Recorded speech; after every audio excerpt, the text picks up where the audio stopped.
Yeshua, your King of praise. Shalom, everyone. This is Messianic Rabbi Buzz Tremé, the Jew teaching you. Welcome to our Bible study. Yeshua, you are the way. Yeshua.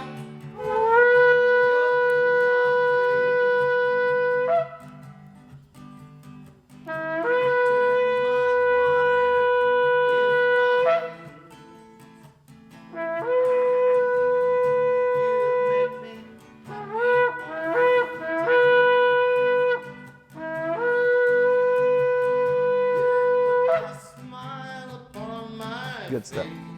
So, but many people, they'll get captivated by it. And I run into them sometimes and they're saying, do you eat kosher?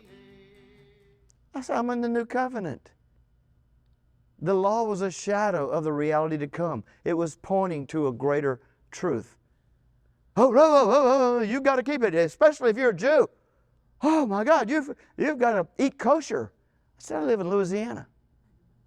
We eat everything that's unkosher, according to the kosher rules. Not just because it's good, but because we're new covenant believers. In the new covenant, Paul said, eat what you want. If you've prayed over it, it's all allowed.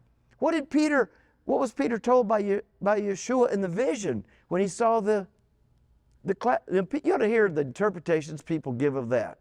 Well, he wasn't telling him it was okay to eat it. What? He said, kill and eat, man. He was trying to get a little response out of Peter. And he said, oh, if never, I'm a Jew.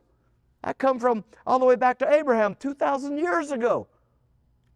Man, my people for 1,500 years since we received the law under Moses, we've not done that. We don't do that. I'm a Jew. You know that. You're a Jew. And he said, don't call anything unclean that I've called clean. And from then on, and Paul has a perfect right to teach the people. If it's a stumbling block to somebody, don't make waves, just get along with them until they grow up and get mature. Because their conscience is yet weak. But yours shouldn't be. If one says, you don't keep the Sabbath, well, I can't even hang out with you, sinner. Well, if he's over at my house, I'll keep the Sabbath. But I'm not bound to it because I might consider every day a Sabbath or one time a year the great Sabbath. It's a figurative thing. I've been set free. I live in the Sabbath. So Paul says, you determine what fits for you. But whatever you do, if it's going to cause somebody to stumble, it's better that you don't eat at all. Right? So doesn't this sound like a sound mind at work? Man, aren't we glad? So we can study the law, we can enjoy it and be fascinated, even participate. We can have Passover. We can do these things without being captivated by it.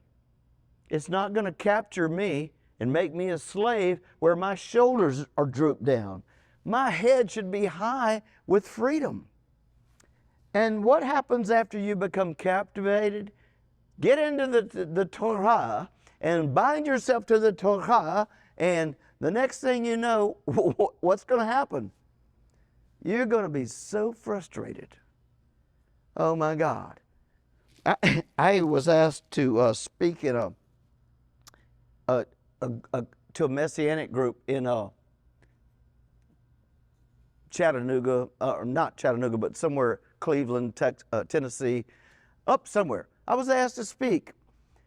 And I went there, didn't know the people, and it's just unique. And when I got there, there was a big mix-up because guys were arguing over who was going to sound the shofar to start the service. And one was mad. He got to do it last week. Ain't right. And I'm sitting here listening to this like, let's go in the kindergarten, in the what do you call it? Kindergarten, yeah. You acting like kids, And so there was a whole lot of that going on. And it was all about one person being holier than the next. So surely, truly, what I was witnessing was not a sign of maturity, but they had bound themselves to rituals which they were frustrated when they kept them. It frustrated them. The new covenant is about what? Liberty, freedom. It is for freedom Christ has set us free. Don't you like that? Okay, so the frustration comes. What comes after that? You finally suffocate. And suffocation, these are the 5 shuns. And you need to shun. Fascination, participation, captivation, frustration, suffocation. And the last part is when you have, how many, no. Some of you maybe were Roman Catholic in your upbringing. We live in Louisiana. It's very common because of our French, Spanish heritage. They settled this new world for and by the Catholic Church because the state and the church were all one, and anyway, we know a little bit of history, don't we? So, if you sinned, and I don't know what kind of sin you did, but you went to a priest, which is non-biblical, okay? This priesthood, that's a non-biblical thing. You're a priest. Your high priest is Yeshua in Christianity. Okay, but they have a priesthood that mediates. No, what are you doing mediating? I got one mediator, Yeshua. Anyway, if you hung out there in that religion long, you would learn lots of rituals. And they might tell you for your penance, you're going to have to be punished, and you've got to pray so many Hail Marys. Our fathers do this, make a novena. And I remember I used to say, well, I've got the lumber if you got the blueprint. I don't know what that is, Anyway, but there was always something that you could do over and over and over and over and over, and that was supposedly your punishment. Even when you died, you'd have to go to hell, or purgatory, a section of hell, be burned while tortured until somebody paid enough money for the priest to pray you out. Does that sound... We're also conditioned to being careful what we say, and I understand that, but I'm a spokesman of truth, so I'm telling you it's demonic. Man, can you imagine? When I leave this body, guess where I am? I hope you got that. To be absent from the body, to be present with the Lord. Y'all got it? Okay. So, but if you get involved in religion, in its ritual and not its liberty, you're going to end up suffocating. And that literally means you have no breath. The spirit will be so quenched, you're still doing the ritual, but there's no life in it. Now, rituals aren't bad. Oh, well, I mean, some can be, but a ritual is not necessarily bad, but if it is taking the place of the Holy Spirit's liberty, you might do a ritual to teach something. It's okay. But when you bind yourself to it and become captivated, and you can't live without... There's nothing in your life you can do without being under this law, you miss the life of Christ. You become frustrated, you become suffocated, and if you raise your children in this bondage, one day when they get a chance to rebel, they will, right? Okay, I wanted you to know that as we read a little bit. Anybody know what time, much time is left?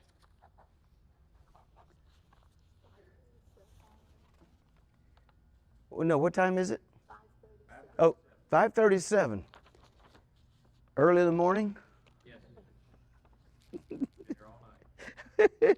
Okay, so let's start, and I'm just going to read through this. In page 36, the Mosaic Covenant. Very important. And always keep this in mind. If you're a Gentile and not a Jew, you never had it. You never were in covenant with God through Moses' law. The Bible is very clear about that. All right. The name of the covenant, Mosaic Covenant, but sometimes called Levitical Covenant or the Sinai Covenant, because it was established at Mount Sinai in Arabia. Exodus 19 and 20, and you may have to put a note in there for 19. Chapter 19 and chapter 20 explain this thing taking place at Sinai. In Galatians 4:25 in the New Testament, Paul says that Sinai is located in Arabia. That's the Arabian Peninsula. Big piece of, not the Sinai Peninsula, but the Arabian Peninsula. So for a long time, historically, people went with the idea that of the wrong Mount Sinai. Okay? It's in Arabia. All right. However, it is more often referred to simply as the law. And I want to say this. In the New Testament, Paul talks about law mainly in the books of Galatians and Romans. He talks about law and grace, Old Covenant, New Covenant, just really a lot. And he gives his theology, his theological statement is in Romans. Okay? Galatians is a short form of the book of Romans. He talks about the law. Well, the interpreters of the Bible, the translators, as they translate, sometimes they struggle. First of all, when you're interpreting, you have a theological doctrine, a constitution within yourself of what the Bible message is. So as you're translating, you're going to always try to keep the Bible translation within your guidelines. Well, sometimes the word ha-Torah appears in the Bible. Ha means the. Okay? Let's see. It goes over into Greek the same way. Ha is the word the. So sometimes Paul is saying law, meaning a principle that has a set of rules that you live by, and he will say, law can't save you. But sometimes they put the law can't save you. So other times, sometimes it's just law, sometimes it's the law. And when they're talking about the law, he's referring to the Jewish law. Now, it is very confusing. I once went to the length of going through there and taking out all of writing in English in my Bible when it's the law and when it's a law. And because the translators, and this is always the case, let me just say it this way, let's say if the Baptists are translating the Bible, do you think they're going to allow a finished product to come out that opposes their doctrine? No. The Presbyterians, the Roman Catholic.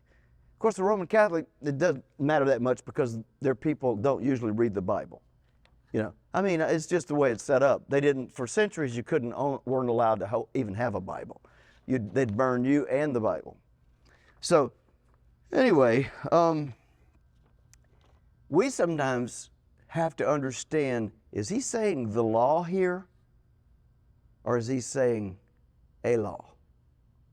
Because, it can be two different things. When we say, we're talking about politics and about gun laws and so on, we will say, hey, the law states. Well, we're not talking about a law that somebody made up in their backyard for their family, right? When we say the law, we're talking about the law of the land. So there's a difference. Just want you to know that.